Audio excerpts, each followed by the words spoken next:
میں یہ amendment move کرنے سے پہلے مسٹر اسپیکر وزیر اعظم صاحب تشریف فرما ہے.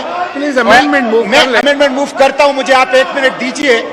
وزیر اعظم صاحب تشریف فرما ہے اور نیشنل سیکیورٹی کمیٹی نے وزیرستان میں آپریشن کا فیصلہ کیا ہے. وزیرستان میں آج تک 7 معاہدے ہوئے ہیں اور 21 آپریشن ہوئے ہیں. یہ 22واں آپریشن ہوگا. وزیرستان میں آپریشن قابل قبول نہیں ہے. وزیرستان کے لوگ تھک چکے ہیں. وزیرستان تباہ و برباد ہے. میں وزیر اعظم صاحب سے کہتا ہوں, میں بلاول بھٹو زرداری سے کہتا ہوں, وزیرستان کے عوام کسی بھی ملٹری آپریشن کو قبول نہیں کریں گے. وزیرستان کے عوام کو تعلیم چاہیے, ہسپتال چاہیے, ترقی چاہیے, وہاں کے عوام کو روزگار چاہیے, وہاں کے عوام کو ملٹری آپریشن نہیں چاہیے. اس لیے وزیر اعظم صاحب سے درخواست کرتا ہوں کہ اس فیصلے کو ریویو کریں اور ملٹری آپریشن 21 ملٹری آپریشن ہو چکے ہیں, 7 معاہدے ہو چکے ہیں, پہلے ان کا جائزہ لیں کیوں ناکام ہو گئے ہیں. اس لیے کسی ملٹری آپریشن کی وہاں پہ آپ اجازت نہ دیں. وہاں کے عوام کو سڑکیں دیں, وہاں کے عوام کو تعلیم دیں, وہاں کے عوام کو صحت دیں, وہاں کے عوام کو روزگار دیں, وہاں کے عوام کو ملٹری آپریشن نہ دیں. ابھی امینڈمنٹ موو کر لیں جلدی سے. مسٹر اسپیکر, میں آپ کی اجازت سے I, Senator Mushtaq Ahmed Khan, move that in the Supreme Court Practice and Procedure Bill 2023 as passed by the National Assembly and Senate and returned by the President in Class 5, Subclass 2 shall be omitted. Mr. Speaker, میں اس پہ بات کرنا چاہتا ہوں ذرا. Mr. Speaker, میں اس پہ بات کرنا چاہتا ہوں. کریں. Mr. Speaker, یہ جو بل ہے اصولی طور پر اس بل کے انٹینشن اچھے ہیں اور اس بل کے انٹینشن یہ ہے کہ پارلیمنٹ کے دائرہ اختیار میں عدلیہ کے انکروچمنٹ کو روکا جائے.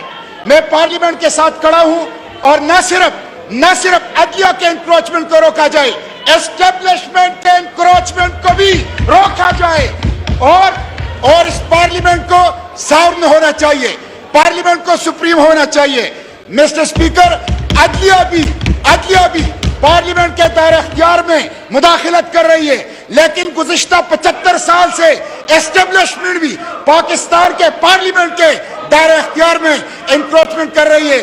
یہ جو سابق آرمی چیف ہے جنرل باجوہ آج کل انٹرویو دے رہے ہیں اور پارلیمنٹ کے چہرے پر تپڑ لگا رہے ہیں, جمہوریت کے چہرے پر تپڑ لگا رہے ہیں.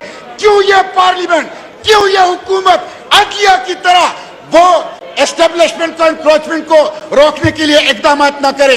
یہ جو امینڈمنٹ مسٹر اسپیکر, جو امینڈمنٹ میں نے پیش کی ہے, میں یہ چاہتا ہوں کہ عدلیہ کی انکروچمنٹ ختم ہو جائے. بینچز کی تشکیل میں اور 100 ووٹوں کے اختیار میں توازن نہیں تھا اور خود عدلیہ کے اندر سے یہ آوازیں اٹھ رہی تھی کہ ون مین شو ہے. خود عدلیہ کے اندر سے یہ آوازیں اٹھ رہی تھی کہ امپیریل سپریم کورٹ ہے. تو یہ ہونا چاہیے کہ 100 ووٹوں کو ہم ریکنسٹیٹیوٹ کر لیں, بینچز کی تشکیل کے اختیار کو ریکنسٹیٹیوٹ کر لیں. لیکن مسٹر اسپیکر, اس کے ساتھ آپ نے کلاس 5 سب کلاس 2 میں جو پرسن سپیسیفک کر لیا ہے, پرسن سپیسیفک, اس سے میں اختلاف کرتا ہوں. آپ اپنے لوگوں کو, اپنی لیڈرشپ کو اس کے ذریعے سے ریلیف دینا چاہتے ہیں. 21 لاکھ مقدمات عدالتوں میں پینڈنگ ہے, غریب عوام کو انصاف نہیں مل رہا, اس کے لیے قانون سازی کر لیں. اس لیے ریٹروسپیکٹیو ایفیکٹ کے ساتھ پرسن سپیسیفک لیجسلیشن ماضی میں بھی غلط تھا, اب بھی غلط تھا. پہلے بھی آرمی چیف کے ایکسٹینشن کے لیے پرسن سپیسیفک لیجسلیشن کی گئی تھی, غلط تھا. پہلے بھی ایف اے ٹی ایف کے لیے اور آئی ایم ایف کے لیے اسٹیٹ بینک کے حوالے سے لیجسلیشن کی گئی تھی, غلط تھا. اس لیے یہ پرسن سپیسیفک لیجسلیشن نہیں ہونی چاہیے اور ریٹروسپیکٹیو ایفیکٹ کے ساتھ لیجسلیشن نہیں ہونی چاہیے. اس لیے کلاس 5 کی سب کلاس 2 کو اومٹ کرنے کی میں تجویز اور ترمیم پیش کرتا ہوں.